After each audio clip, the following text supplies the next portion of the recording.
एक समय की बात है। दो गधे थे, जुड़वा भाई, दिखने में बिल्कुल एक जैसे, बचपन से साथ साथ रहने वाले। पर किस्मत देखिए, एक दिन मेले की भीड़ में वे दोनों एक दूसरे से बिछड़ गए। मेले में जहां लोग हंस रहे थे, खेल रहे थे, वहीं दोनों भाइयों की किस्मत दो अलग दिशाओं में मुड़ गई। एक गधे को आश्रय मिला एक धोबी के घर। धोबी मेहनती था, लेकिन दिल से बहुत भला। वो गधे से काम जरूर करवाता, पर उसकी पूरी देखभाल भी करता। सुबह जब कपड़े धोने नदी किनारे जाता तो गधे को खुला छोड़ देता। हरी हरी घास, नदी का स्वच्छ पानी, धूप की गर्मी और खुली हवा में सांसें, गधे की जिंदगी जैसे किसी राजा की तरह कट रही थी। काम था, आराम था और मन में संतोष भी। दूसरी ओर दूसरा गधा पहुंचा एक नट, करतब दिखाने वाले कलाकार के पास। उसकी किस्मत इतनी अच्छी नहीं निकली। नट दिन भर का सामान उसी बेचारे गधे पर लादता। गर्मी, भूख, प्यास सब गधे की किस्मत में लिखी थी। ना खाने का भरोसा, ना आराम की कोई जगह। धीरे धीरे उसका शरीर कमजोर होने लगा, पसलियां दिखने लगी, आंखों की चमक खोने लगी और कदम भी लड़खड़ाने लगे। एक दिन संयोग से धोबी और नट दोनों अपने अपने गधों के साथ एक ही बाजार में आ गए। वहीं पर दोनों गधे आमने सामने हो गए। एक पल को दोनों ठिठक गए। अरे, ये तो मेरा भाई! दोनों की आंखें भर आई। वो एक दूसरे के पास भागे, गले मिले और फूट फूट कर रो पड़े। काफी देर बाद जब दिल थोड़ा हल्का हुआ तो बातचीत शुरू हुई। धोबी वाला गधा अपने भाई की हालत देखकर चौंक गया। उसने कहा, अरे भाई, ये क्या हालत बना रखी है? तुम तो हड्डी के ढांचे बन गए हो। तुम्हारा मालिक क्या तुम्हारी देखभाल नहीं करता? ऐसा करो, मेरे साथ चलो। यहां काम भी कम है। सुबह कपड़ों का गट्ठर लेकर नदी पर जाओ, दिन भर आराम करो, हरी घास खाओ, पानी पियो और शाम को कपड़े लेकर वापस आ जाओ। बस इतना ही काम, जिंदगी मजे से कट जाएगी। नट का गधा मुस्कुराया, फिर हल्का सा हंसा। उसकी आंखों में थकान थी, पर उम्मीद भी थी। वह बोला, भैया, तुम मुझे जितना गधा समझते हो उतना मैं हूं नहीं। मैं जानता हूं कि मेरा मालिक कठोर है, मुझे भूखा प्यासा रखता है, पर मैं फिर भी उसके पास इसलिए हूं क्योंकि एक उम्मीद है, एक सपना है। धोबी का गधा चौंक गया। कैसा सपना? नट का गधा धीरे से बोला, जब भी नट खेल दिखाने जाता है, उसकी बेटी रस्सी पर चलने का करतब करती है। हर बार वो लड़की रस्सी पर चढ़ती है तो उसका पिता कहता है, संभल कर चलना, गिर गई तो तेरा ब्याह इस गधे से कर दूंगा। बस भैया, मैं इसी उम्मीद में रुका हूं कि एक दिन नट की बेटी रस्सी से गिर जाएगी और मेरी भी किस्मत बदल जाएगी। आखिर भगवान के घर देर है, अंधेर नहीं। धीरज रखना जरूरी है, लेकिन अंधी उम्मीद पालकर दुख में जीते रहना बुद्धिमानी नहीं। सही धीरज वह है जिसमें समझ हो, प्रयास हो और एक बेहतर रास्ता चुनने का साहस भी। धीरज अच्छा है, पर अंधी उम्मीद इंसान को वही रोक देती है जहां उसे रुकना नहीं चाहिए। कभी कभी किस्मत नहीं बदलती, हिम्मत बदलने से किस्मत बदलती है। उम्मीद रखना ठीक है, लेकिन उम्मीद के सहारे बैठ जाना गलत है। धैर्य का मतलब इंतजार नहीं, सही दिशा में कदम बढ़ाते रहना है। जो बदल सकता है उसे बदलने की कोशिश करो, और जो नहीं बदल सकता उसे छोड़ने की हिम्मत रखो। गलत जगह पर बैठकर सही समय का इंतजार मत करो। सही जगह चुनना ही आधी जीत है। सब्र सुंदर होता है, लेकिन मूर्खता के साथ मिला सब्र इंसान को दुख देता है। उम्मीद अच्छी है, पर उम्मीद के नाम पर खुद को दुख देना अच्छी बात नहीं। अगर रास्ता गलत हो तो तेज भागने से मंजिल जल्दी नहीं मिलती, रास्ता बदलना पड़ता है। जीवन में कभी कभी छोड़ देना भी बहादुरी होती है। शहर की सबसे आखिरी और तंग गली में एक छोटी सी दुकान थी। लोग उसे मजाक में वक्त की दुकान कहते थे। दुकान का मालिक एक बुजुर्ग आदमी था, कबीर। हैरानी की बात यह थी कि कबीर घड़ियां ठीक नहीं करता था। बल्कि सिर्फ पुरानी रुकी हुई घड़ियां बेचता था। दुकान में जितनी घड़ियां थी, हर घड़ी किसी अलग वक्त पर अटकी हुई थी। कहीं 3:10, कहीं रात के 12 बजे। दुकान के अंदर जैसे वक्त अपनी मर्जी से रुक जाता था।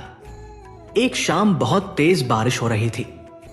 कबीर दुकान बंद करने ही वाला था कि दरवाजे पर लगी घंटी बज उठी। उसने देखा एक नौजवान अंदर आया, महंगा सूट पहने हुए, लेकिन सिर से पैर तक भीगा हुआ। उसके हाथ में बेहद महंगी घड़ी थी जो रोशनी में चमक रही थी। नौजवान ने चारों तरफ नजर दौड़ाई और हैरानी से पूछा, यहां क्या मिलता है? कबीर ने हल्की मुस्कान के साथ जवाब दिया, रुका हुआ वक्त। नौजवान हंस पड़ा, वक्त रुकता नहीं है बुढ़े, वक्त ही तो पैसा है। मेरी घड़ी देखो, एक सेकंड भी पीछे नहीं होती। मुझे कुछ ऐसा चाहिए जो सबसे तेज चले। कबीर धीरे धीरे उठा और दुकान के सबसे अंधेरे कोने की तरफ गया। वहां एक बहुत पुरानी लकड़ी की घड़ी टंगी हुई थी, दादी नानी के जमाने वाली बड़ी ग्रैंडफादर क्लॉक। उसकी सुइयां जंग पकड़े थी और पेंडुलम भी टेढ़ा था। वो 7:05 पर रुकी हुई थी। कबीर बोला, यह मेरी सबसे कीमती घड़ी है। नौजवान चौंक गया, ये तो टूटी हुई है, इसको देखकर तो वक्त पता भी नहीं चलता।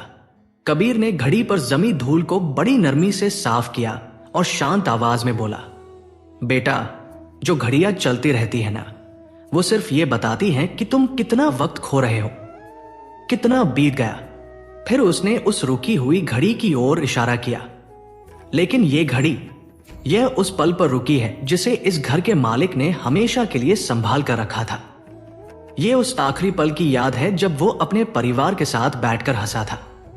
अब ये 7:05 उसके लिए जिंदगी भर के लिए खास हो गए। नौजवान बिल्कुल चुप हो गया। उसने अपनी चमकती हुई घड़ी की ओर देखा, जो लगातार टिक टिक करके उसे याद दिला रही थी कि वो एक एक पल पैसा कमाने में गंवा रहा है। कबीर ने आगे कहा, तुम हर उस चीज के पीछे भाग रहे हो जो चलती है। कभी उन चीजों का भी मतलब समझो जो रुक गई है। असली सफलता वक्त को पकड़ने में नहीं है, बल्कि उस एक पल को जीने में है जिसे तुम हमेशा के लिए याद रखना चाहो। नौजवान के पास कहने को कुछ नहीं बचा था। उसने जेब से बटुआ निकाला, लेकिन फिर वापस रख दिया।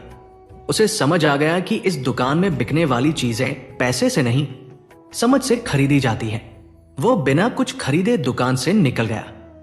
बारिश अभी भी हो रही थी, लेकिन अब उसे भीगने की कोई जल्दी नहीं थी। पहली बार उसने अपनी महंगी घड़ी की आवाज अनसुनी कर दी और बारिश की बूंदों को महसूस करना शुरू किया। उसने पहली बार महसूस किया कि जो पल रुक जाते हैं वही दिल में बस जाते हैं।